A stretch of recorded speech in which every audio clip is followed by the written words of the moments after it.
Imagine getting a phone call from the director of the CIA himself. Except this time, it's not for diplomacy or espionage. It's because two teenagers have hacked one of the most powerful intelligence agencies in the world. In October 2015, CIA Director John Brennan received a mysterious call from an unknown number.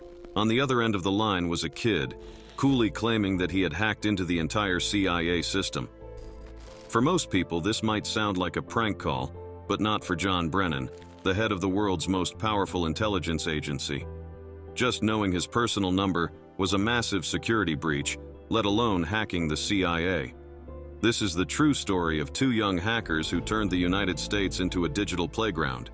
These teenagers did the unthinkable, breaking into the systems of an organization that goes to extreme lengths to protect its secrecy. Who were these hackers? Why did they do it? And how did they manage to pull off one of the boldest cyber attacks in history? Welcome back to Polytrend, where we dive deep into the stories that challenge our understanding of power, politics, and control. Let's take a closer look at how this extraordinary breach unfolded and the chaos it caused for the CIA and the American government. As soon as the call ended, the entire American government and the CIA sprang into action. A child had hacked the CIA, which was a huge embarrassment for the agency. CIA agents pride themselves on keeping their identities secret. For example, inside the CIA headquarters in Langley, Virginia, there is a Starbucks branch where the cups given to officers have no logo or names on them. This is so that the agents can't be traced back through something as simple as a coffee cup. Now imagine how significant it would be for the CIA's system to be hacked. The investigation began, and it was discovered that this call had been made by a 15-year-old boy from Leicester, England, who called himself Kraka, and had created a hacking community called Crackers with Attitude. But how and why did he hack the CIA? To understand this, we need to go back to 2008.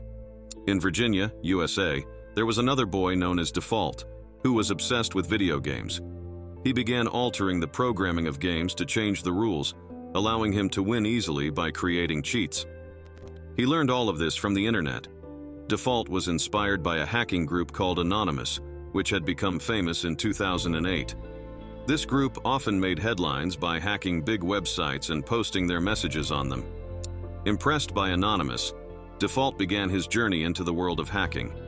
He started by hacking small websites, but he wanted to do something bigger. For this, he needed a hacking group, so he joined a group called AnonSec, which had hacked many websites, mostly for political purposes. AnonSec used a method called botnet, in which they created and spread viruses on the internet. Any computer infected with this virus became part of their botnet, a network of computers under their control. As a member of AnonSec, Default had access to this botnet and noticed that one of the computers in it belonged to a medical college in Canada.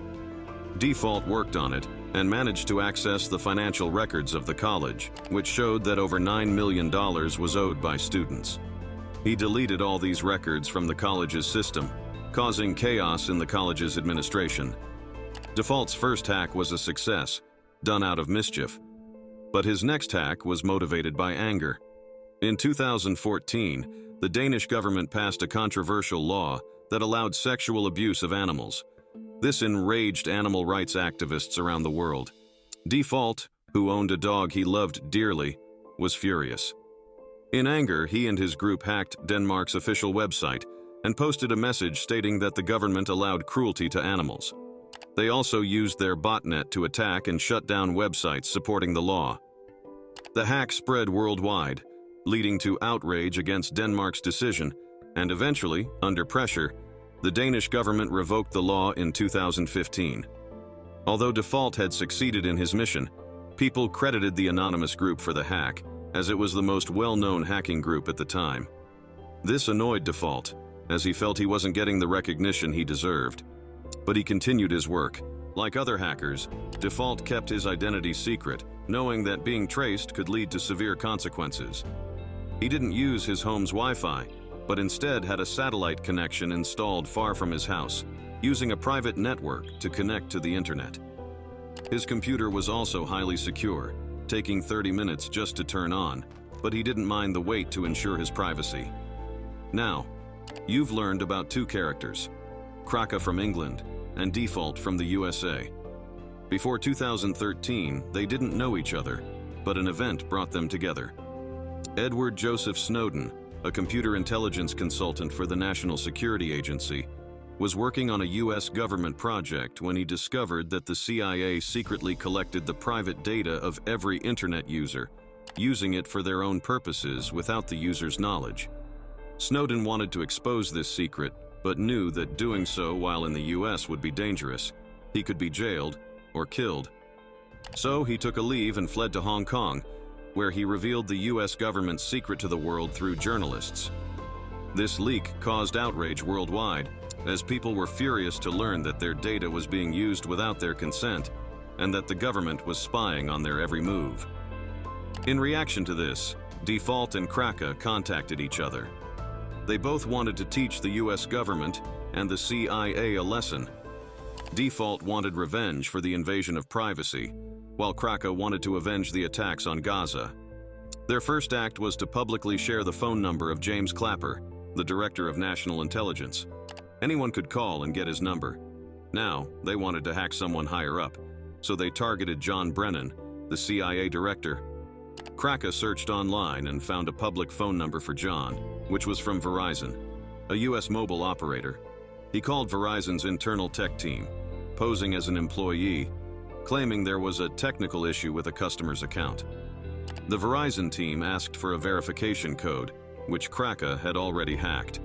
After verification, Verizon gave Kraka Brennan's personal details, including his account number, backup mobile number, address, and the last 4 digits of his bank card. Next, they aimed to hack Brennan's email.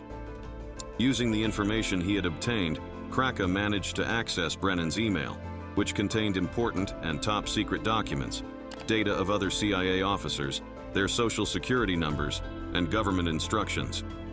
By the time Brennan realized his email was hacked, it was too late. Kraka had already downloaded all the data. Kraka began publicly releasing these official documents, causing chaos in the US and worldwide embarrassment for the CIA. Now, it was imperative for them to catch the hackers, but they had no leads. A few days after the phone call to Brennan, Kraka shared the personal information of 9,000 Department of Justice employees and 20,000 FBI agents on social media. Despite all of this, Kraka lived a carefree life, believing he was untouchable. However, Default, who lived in the US, grew increasingly anxious, fearing the consequences if he was caught. He might have never been caught, but one day, while intoxicated, he told a friend that he was behind the CIA hack. That mistake led to their downfall. Within days, the FBI raided Default's home and arrested him. During interrogation, Kraka's name came up, and with the help of British police, he was arrested too. Kraka's real name is Kane Gamble, and Default's name is Justin Gray Liverman. Due to their young age, Kraka was sentenced to 2 years in prison, while Default, who wasn't directly involved in the CIA hack, was sentenced to 5 years. Both have since been released and are now pursuing careers in cybersecurity. What do you think? Were they right or wrong? Let me know in the comments. Hopefully you liked and shared this Jam TV video. Thank you for your love and comments. See you in the next great video.